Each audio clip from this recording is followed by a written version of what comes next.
Class 10 और class 12 के वो बच्चे जो इस बार सीबीएसई बोर्ड्स देने वाले हैं उनको परमानेंटली बैन करने का पूरा जुगाड़ सीबीएसई कर चुका है। और सीबीएसई ने एक नया सर्कुलर जारी करा है।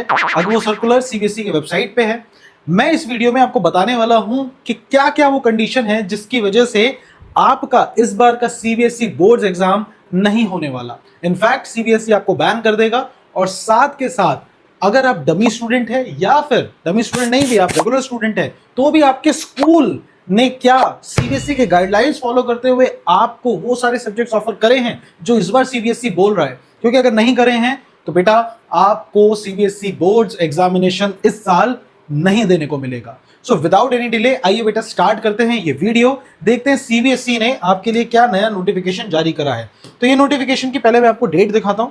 अगर आप सीबीएसई की वेबसाइट पे जाएं, दिस इज सीबीएसई वेबसाइट, इसमें अगर आप लेटेस्ट सीबीएसई के कॉलम में जाएं तो आप देखेंगे 1, 2, 3 ये जो तीसरा नोटिस जारी करा है which is public notice regarding essential requirements for appearing in the board examination conducted by CBSE. बेटा ये 15/9/2025 को सीबीएसई ने जारी करा है। ये पूरा का पूरा सर्कुलर आप इस वेबसाइट पे जाके भी पढ़ सकते हैं। मैं इस सर्कुलर से जुड़े वो टॉप 7 पॉइंट आपको बताने वाला हूं जिससे आपको आइडिया लगेगा कि क्या आप इस साल का सीबीएसई बोर्ड्स देने वाले हैं, कहीं आप बैन तो नहीं होने वाले। आइए देखते हैं सीबीएसई अपने इस सर्कुलर में क्या बात बोल रहा है। आइए सबसे पहले सीबीएसई का point number 1, 2 year programme rule. बेटा सीबीएसई अपने इस सर्कुलर में ऑफिशियली अब ये बात कह रहा है कि आपका क्लास 10th और आपका क्लास 12th ये बेसिकली 2 ईयर प्रोग्राम के अंडर आता है। 2 ईयर प्रोग्राम है ये। 12th करने के लिए आपको 11th प्लस 12th करना है और 10th करने के लिए आपको 9th प्लस 10th करना है। मतलब ऐसा नहीं हो सकता कि 10वीं के बाद आपने गैप वैप ले लिया और सीधा 12वीं का एग्जाम दे दिया, या 8वीं के बाद आपने 9वीं करी नहीं और सीधा 10वीं का 1 साल बाद एग्जाम दे दिया। सीबीएसई ने स्ट्रिक्ट कह दिया है कि भैया आपको 11वीं 12वीं और 9वीं 10वीं ये 2 ईयर प्रोग्राम है, 2 ईयर प्रोग्राम, आपको ये पूरा 2 साल बैठ के पढ़ना पड़ेगा। तो ये है सीबीएसई का नोटिफिकेशन 1 जो बहुत इंपॉर्टेंट है। अगर आप कहीं ऐसे हैं कि वो जो होता है ना 8वीं फेल करे 10वीं पास, इस चीज का ध्यान रखना, ठीक है।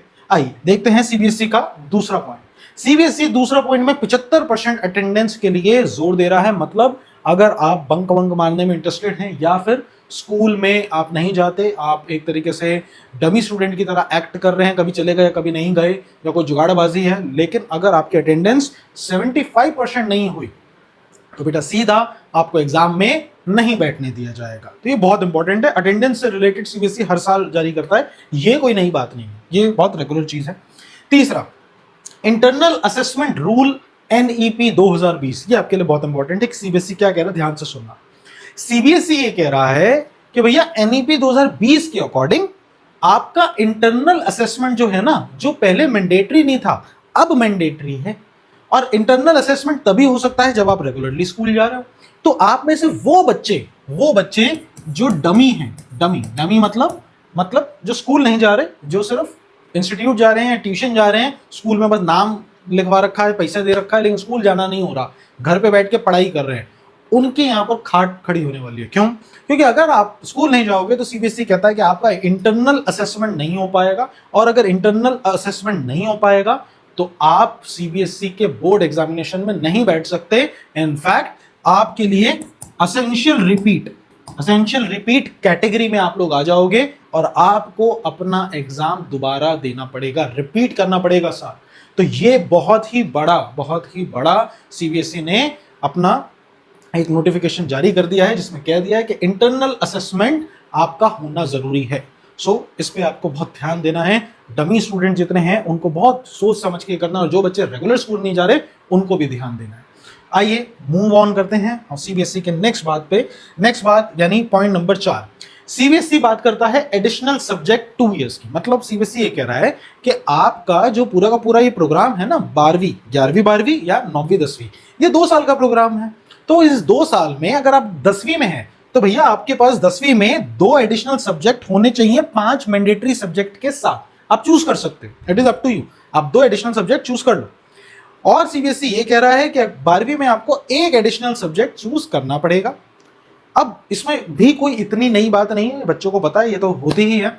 लेकिन सीबीएसई इस बार ये कह रहा है कि ये जो 2 एडिशनल सब्जेक्ट है ये 9वीं 10वीं में रहने चाहिए, अगर आप 2 लेते हो तो। ये जो एक एडिशनल है ये 11वीं 12वीं में लगातार होना चाहिए। ये सीबीएसई इस बारे में बात कर रहा है, इसको ध्यान देना। सीबीएसई अब एडिशनल सब्जेक्ट पे बहुत ज्यादा जोर डाल रहा है, वो चाह रहा है कि आपका एडिशनल करिकुलर अच्छा रहे। क्या ये बात समझ आई? आइए बेटा आते हैं, देखते हैं द 5th पॉइंट जिसमें सीबीएसई बात कर रहा है, वो है स्कूल परमिशन रूल। अब ये उन सभी बच्चों के लिए बहुत इंपॉर्टेंट है जो रेगुलरली स्कूल जा रहे हैं या नहीं भी जा रहे हैं तो बस कहीं ना कहीं से नाम करवा दिया है। सीबीएसई आपने देखा कि एडिशनल सब्जेक्ट को लेके कितना ज्यादा जोर दे रहा है कि एडिशनल सब्जेक्ट होने चाहिए, आपको लेने चाहिए, आपको सारा ध्यान देना है। लेकिन सीबीएसई ये कह रहा है कि अगर बाई चांस आपका स्कूल ऐसा है कि वहां पर इन एडिशनल सब्जेक्ट के लिए प्रॉपर लैब्स नहीं है या प्रॉपर टीचर नहीं है, समझ रहे हो, प्रॉपर एनवायरमेंट नहीं है, तो अगर आपका स्कूल लैक कर रहा है ये, तो स्कूल आपको ये एडिशनल सब्जेक्ट ऑफर नहीं कर सकता। अब मैं ऐसे स्कूल्स को भी जानता हूं जहां पर एडिशनल छोड़ो, फिजिक्स के टीचर नहीं है रेगुलर, केमिस्ट्री के टीचर नहीं है रेगुलर, मतलब मेन सब्जेक्ट के टीचर ही नहीं है, ये तो एडिशनल सब्जेक्ट्स हैं। तो खैर एनीवेज, अगर आपके पास आपका स्कूल ने आपको ऑफर कर रखा है ये सब्जेक्ट एडिशनल, लेकिन उनके पास प्रॉपर परमिशन नहीं है, तो भैया बहुत दिक्कत हो जाएगी आपको। So you need to check on it कि क्या आपका स्कूल आपको जो एडिशनल सब्जेक्ट ऑफर कर रहा है उसके लैब्स या टीचर्स अवेलेबल है आपके स्कूल में। अगर नहीं है तो आपका स्कूल आपको ऑफर कर ही नहीं सकता, ये चीजें ऑफर नहीं कर सकता, तो दिक्कत आपको हो जाएगी एंड में। इस चीज का बहुत ध्यान देना, बहुत ध्यान देना। आइए आगे बढ़ते हैं, नेक्स्ट देखते हैं स्टूडेंट विद कंपार्टमेंट और असेंशियल रिपीट।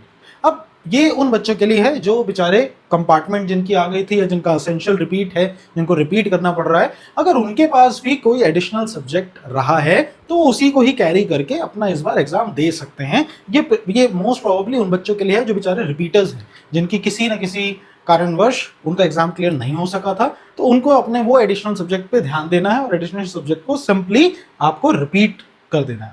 ठीक है, लास्ट आते हैं बेटा the point number 7, that is private candidate in additional subjects. इसका मतलब क्या है कि अगर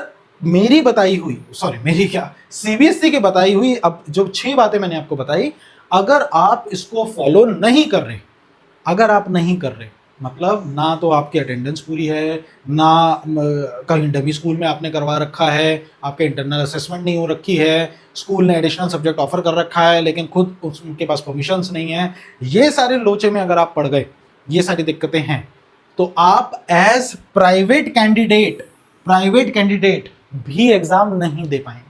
सीबीएसई ने ये बोल दिया कि आप एग्जाम नहीं दे पाएंगे, समझ गए?